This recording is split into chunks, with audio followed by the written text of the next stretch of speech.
Come on, guys. I just want to have 1 week where I don't have to talk about Spider-Man movie news in this capacity. Just one! What's that? I did have one?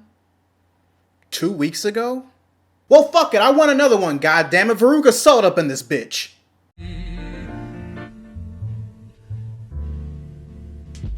Readers, for this Readus Reacts, a rumor regarding Sony once again being greedy with the Spider-Man movie franchise has made its way in my head and I fucking hate it. Of course, I'm talking about the fact that thanks to his reception in Captain America Civil War, and the anticipated positive reception he'll have during next year's Spider-Man Homecoming, that Sony still plans on using the hype of the aforementioned movie to plan a Spidey cinematic universe, starting with a Silver Sable movie. And I'm just like,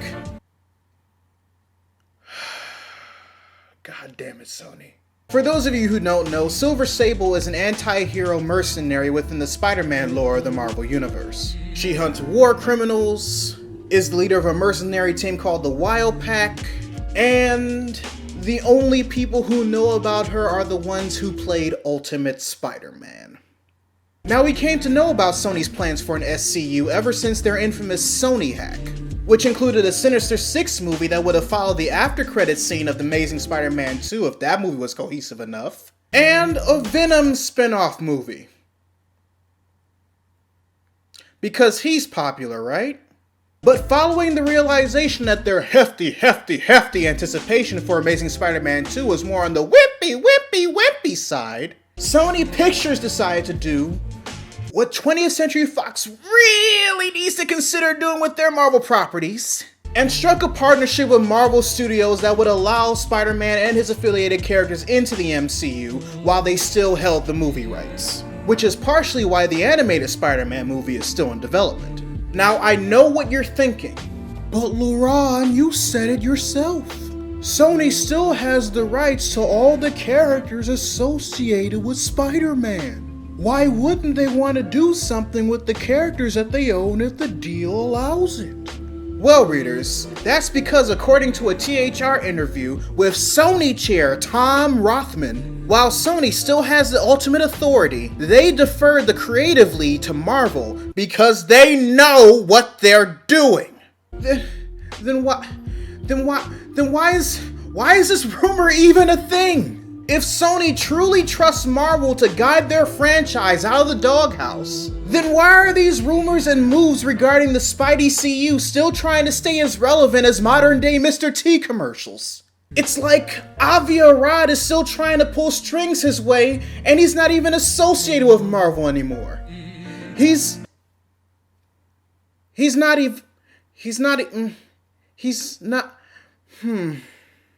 I no longer feel comfortable with the thing I just said. Let me do some quick research right quick. Hold on a minute, readers.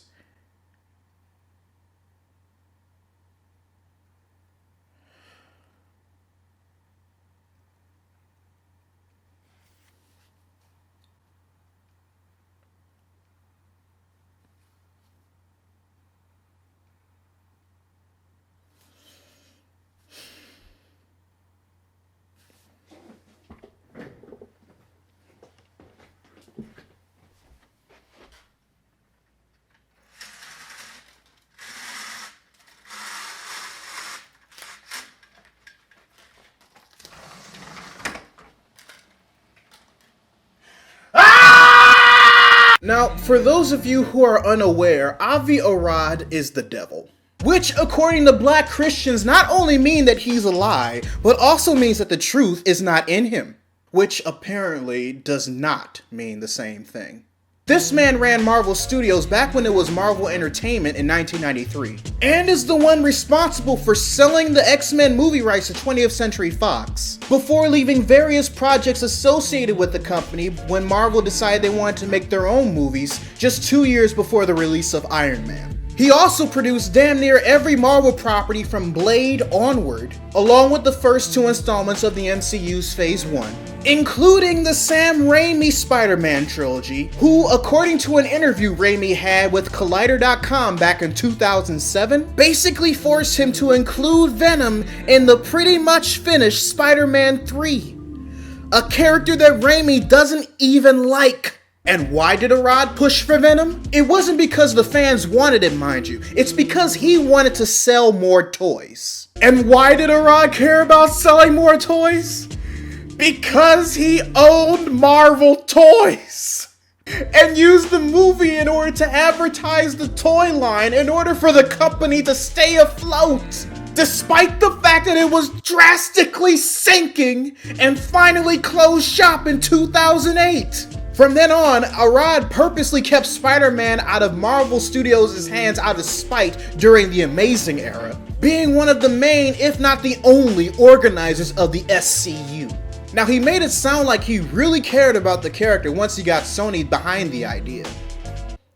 Then he let this slip out of his mouth during an interview he had with IGN back in 2014. You know, in the toy business, we used to make toys glow in the dark when they weren't selling well, and it gave at least another Christmas. We don't need it yet.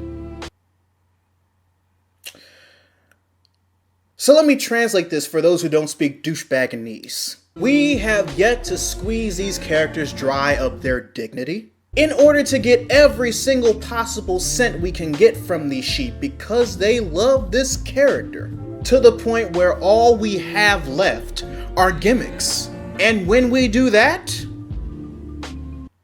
we'll just use the gimmicks, because I live and breathe pettiness. Then again, I only took like 1 year of the shit, so it's a loose translation. So if I'm right, and the force behind this Silver Sable rumor is Avi Arad still trying to force his hand and jeopardize this deal that Sony and Marvel have, then Sony, honey, don't do this. You deserve better, and you got it. You're with someone who won't just bleed you dry just because you have something that they want. And if it sounds like I'm talking to Sony as if they just got out of a 13-year-long abusive relationship and finally found the love of their life, you'd be correct. Because that's exactly what the deal between Sony and Marvel was. All I can hope is that Sony learned their lesson and realized what kind of a catch they got when they took Marvel out of the friend zone, and not have to learn it the hard way by going back to the comfort of Avi Arad with these spin-off movies, if they want to hold on to and properly make money off of Spider-Man. Otherwise, we're just gonna keep hearing more and more about these rumors, and I just don't have the patience. But readers, your homework assignment for the day. Write in the comments section any thoughts or theories you might have regarding this Silver Sable scenario. Also, make sure you press that subscribe button if you are just living from my astonishing application of alliteration, bitch. Anyway, this is Readus 101. Class dismissed.